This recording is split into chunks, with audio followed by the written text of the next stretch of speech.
Hi.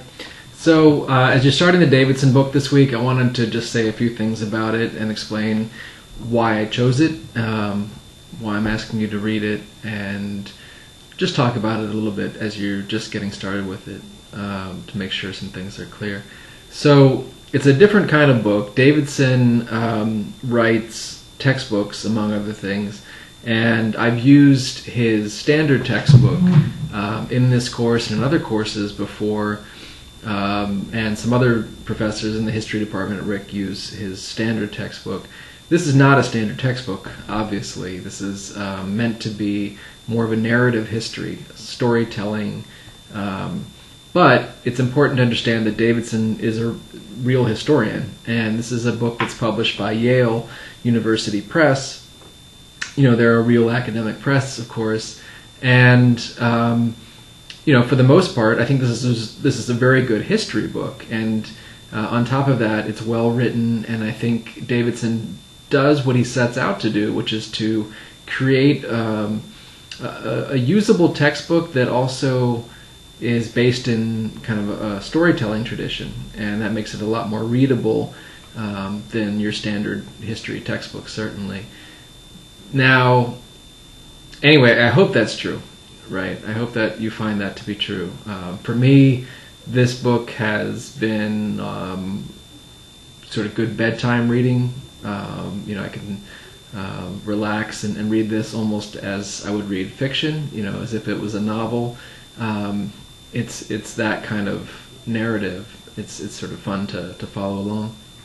But the downside, I think, is that he feels the need to tell this story all the time and to create interesting characters and to kind of draw you in as a reader by revealing little details here and there. And one of the reasons that I like this, actually, is because when you get to the chapter with Columbus, if you haven't already done that by today, you think about what you read for last week with the Columbus reading by James Loewen, and what he talked about in that particular chapter about how many of the U.S. history textbooks have created these kind of myths about Columbus, and they draw on mythology, really, instead of on historical fact. And we don't really know a lot about Columbus's personal life, and yet you find all these details in the history textbooks that may be true, but who knows? They probably are false. And there's not really any way to figure out what the details should be. And yet they keep appearing time and time again in U.S. history textbooks as if they're fact. And so Davidson, in the Columbus chapter, kind of falls into that trap, right? And you see that he relies on some of these same details that may be true, but probably are not. And he does that for the same reasons that Loewen talks about in that chapter from last week, that he's trying to create a compelling character, he's trying to create a compelling story, and he feels compelled, apparently, to bring in these sorts of details about Columbus's personal life that we can't really verify. So there are some other times in the book that he does similar sorts of things, and I prefer that he didn't. But I'm willing to forgive that because I think overall he really does something remarkable, which is he takes a whole survey of American history, 500 years plus of history, and does manage to kind of create this narrative, create this story that makes sense and keeps us relatively entertained for a history textbook, certainly. It's much more readable, to me at least, than a standard history textbook would be.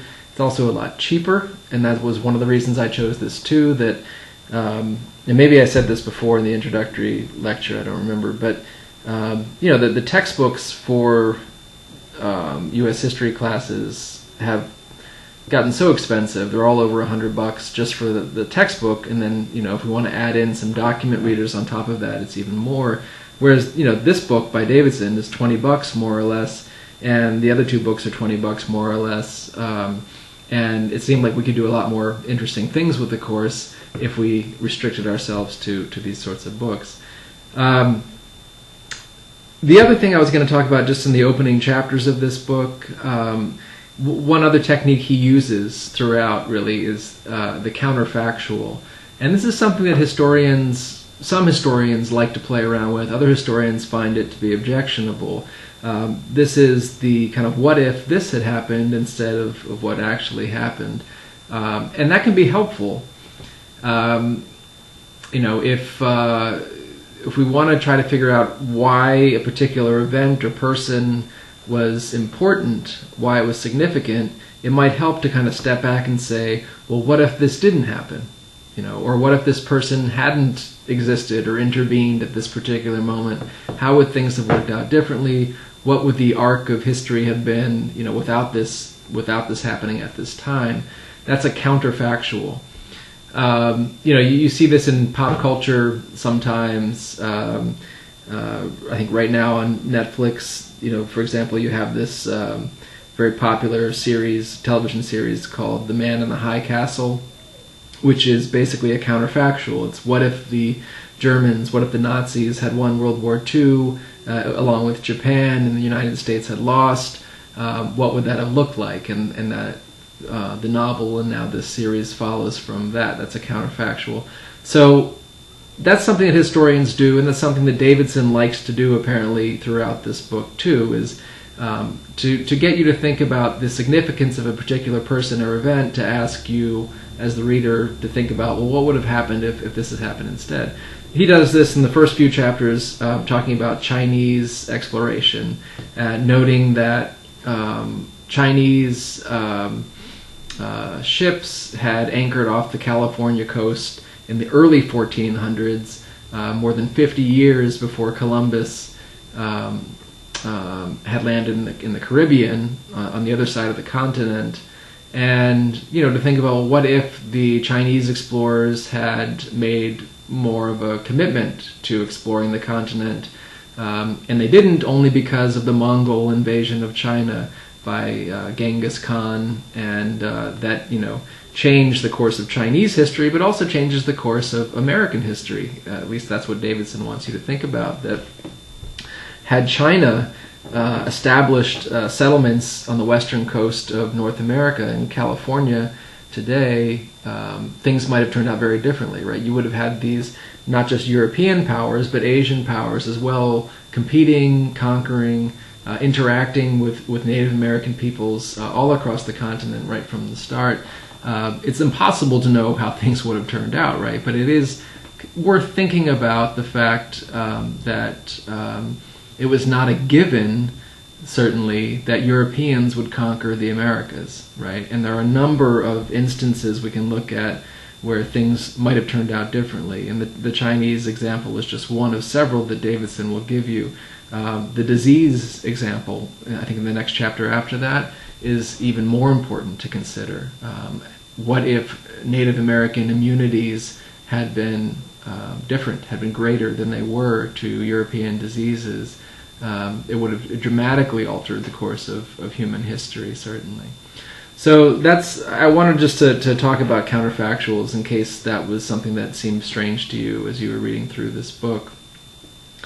So I'll continue to post some thoughts, more complete thoughts than this one, about the book as you get further into it, because the book doesn't, of course, parallel what I've posted in terms of lectures exactly, and sometimes my lectures overlap with the book and sometimes they don't, but I think that's the way I want it to be. I want you to get sort of two stories at once here. The story that I'm focusing on in the lectures and the story that Davidson focuses on in the book.